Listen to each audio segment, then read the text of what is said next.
پھر نگاہیں انہیں ڈھونڈے محراب پر، جا کے لوٹاتی ہیں داخلی باب پر، پھر نگاہیں انہیں ڈھونڈے محراب پر۔ مسجد قادریہ میں تعزیتی جلسے کا انعقاد۔ ناظرین، مسجد قادریہ بنگلورو میں حضرت مولانا لطف اللہ مظہر رشادی رحمۃ اللہ علیہ کے اوصاف حمیدہ اور خدمات عالیہ کے تذکرے کے طور پر ایک اجلاس کا انعقاد کیا گیا، جس کی صدارت امیر شریعت کرناٹک حضرت مولانا صغیر احمد صاحب رشادی دامت برکاتہم نے فرمائی۔ شہر کے موقر علماء کرام اور معزز علماء دین اس اجلاس میں سب سے پہلے مولانا افتقار قاسمی مدد اللہ العالی صدر جمعیت العلماء کرناٹک نے خطاب فرمایا اور حضرت علیہ الرحمہ کی سادگی کا تذکرہ فرمایا اور کہا کہ حضرت مولانا لطف اللہ مظہر رشادی علیہ الرحمہ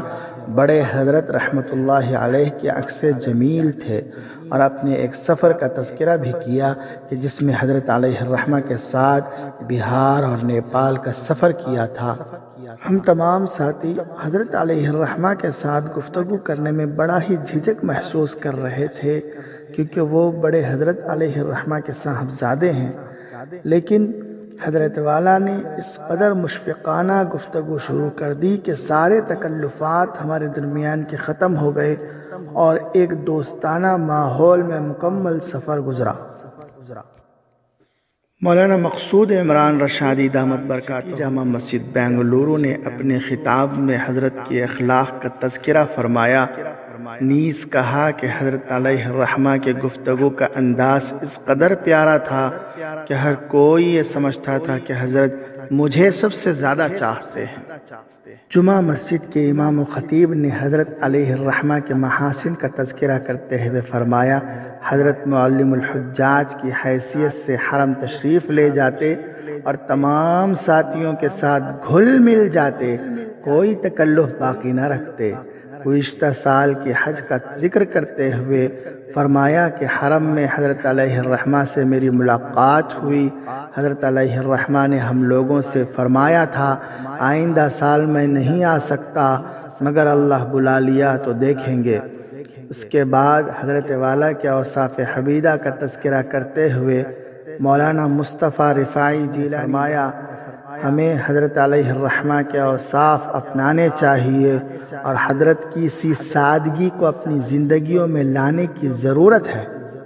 اس کے بعد حضرت علیہ الرحمہ کے بھانجے یعنی بڑے حضرت رحمۃ اللہ علیہ کے نواسے شاعر خوش الحان حافظ انہر سعودی دامت برکاتہم نے حضرت علیہ الرحمہ کی شان میں تعزیتی نظم پیش فرمائی۔ اس تعزیتی نظم کا ایک ایک شعر حضرت علیہ الرحمہ کی حیات طیبہ کے مختلف کوشوں کی ترجمانی کرتا ہے، اس لیے ناظرین کی خدمت میں یہ تعزیتی نظم شاعر محترم کے منفرد انداز میں پیش خدمت ہے۔ بسم اللہ الرحمن الرحیم۔ چل دیے آہ فقر زماں چل دیے، چل دیے آہ فقر زماں چل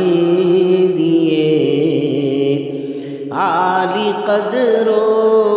بلیغ اللسان چل دیے، چل دیے آہ فقر زماں چل دیے، عالی قدر و بلیغ اللسان چل دیے، چل دیے عالم بعمل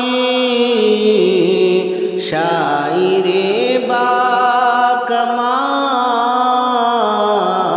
باکمال تھے، محدث فقیہ بے مثال، عالم باعمل شاعر با کمال تھے محدث مفسر فقیہ بے مثال عشق آقا سے تھا مثل عشق بلال عشق آقا سے تھا مثل عشق بلال باوفا وہ محب خوراں چل دیے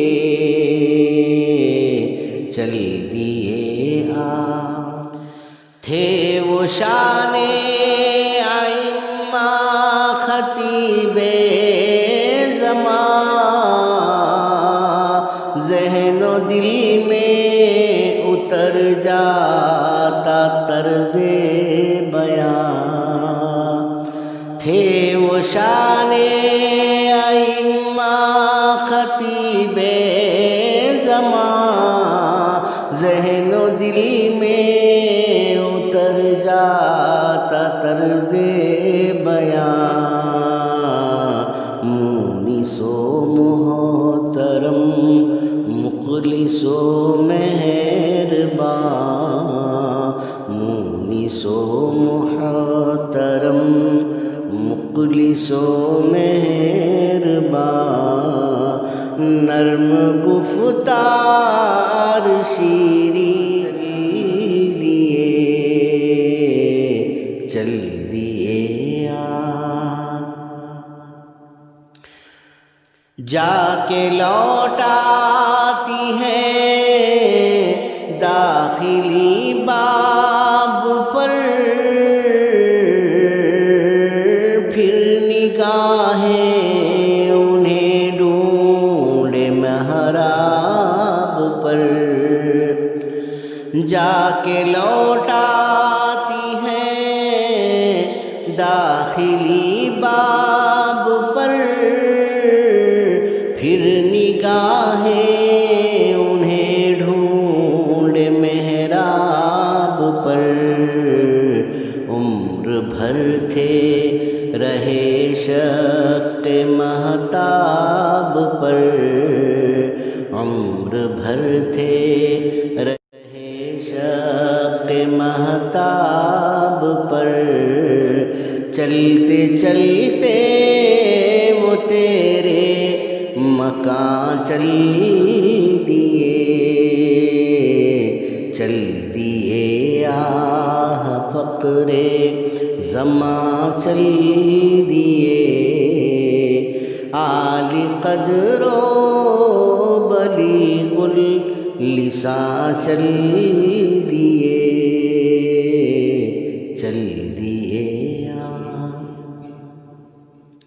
رقتا میز دل سوز طرز دعا اس پہ آمین کی دل فریبی صدا رقتا میز طرز دعا اس پہ آمین کی دل فریبی صدا مسجد قادریہ گواہ ہے خدا مسجد قادریہ گواہ ہے خدا ایک بلاوے پہ تیرے یہاں چل دیے آہ فقر زمان چل دیے عالی قدر و بلیغ اللسان چل دیے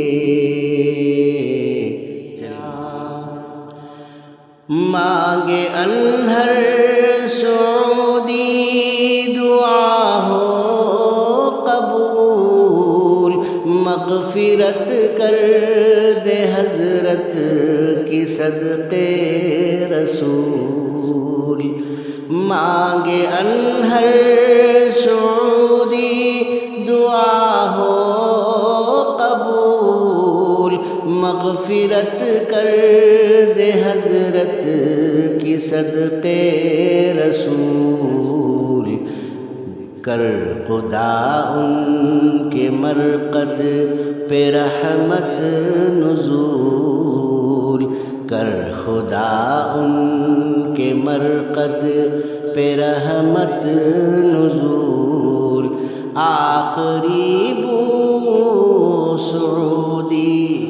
دیے چل دیے آہ فخر زماں چل دیے آہ فخر زماں چل دیے، عالی قدر و بلیغ اللسان چل دیے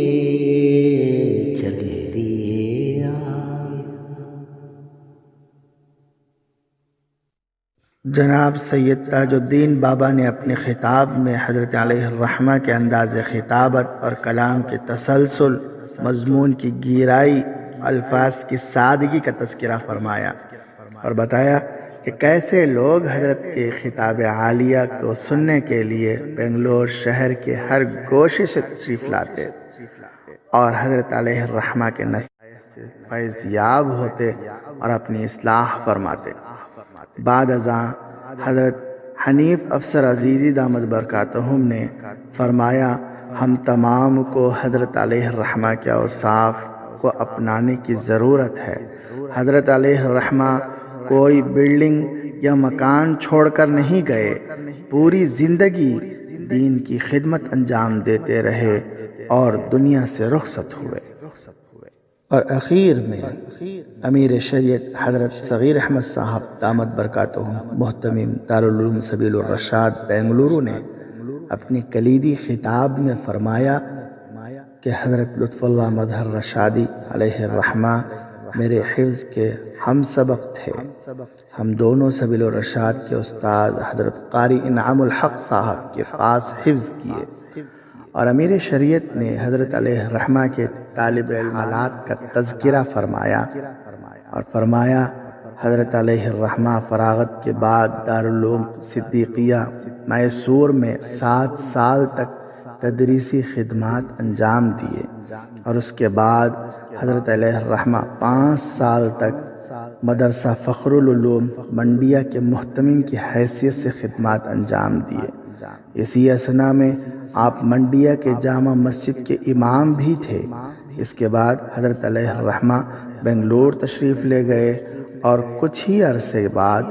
آپ مسجد قادریہ کے امام و خطیب مقرر ہوئے۔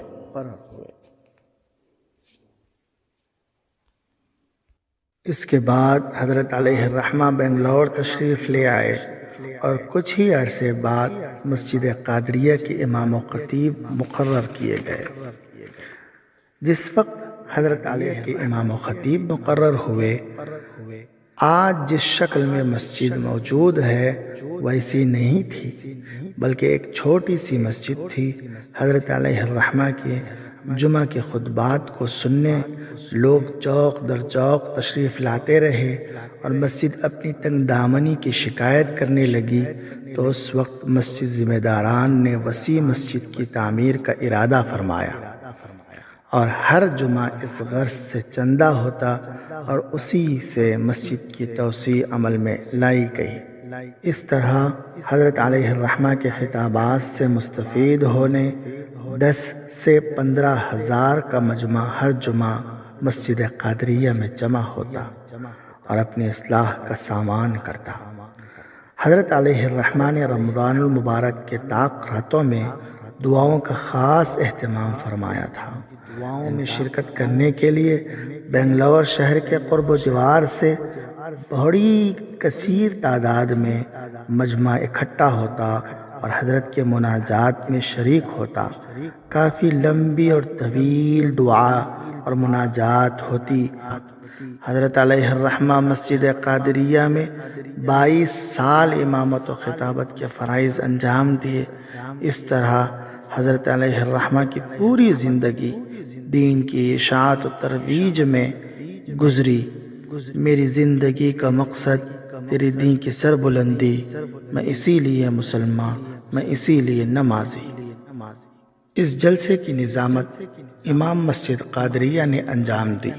حضرت علیہ الرحمہ کے فراق میں ہم صرف یہ شعر کہہ سکتے ہیں: کڑے سفر کے تھکے مسافر تھکے ہیں ایسے کہ سو گئے ہیں، خود اپنی آنکھیں تو بند کر لی، ہر آنکھ لیکن بھگو گئے۔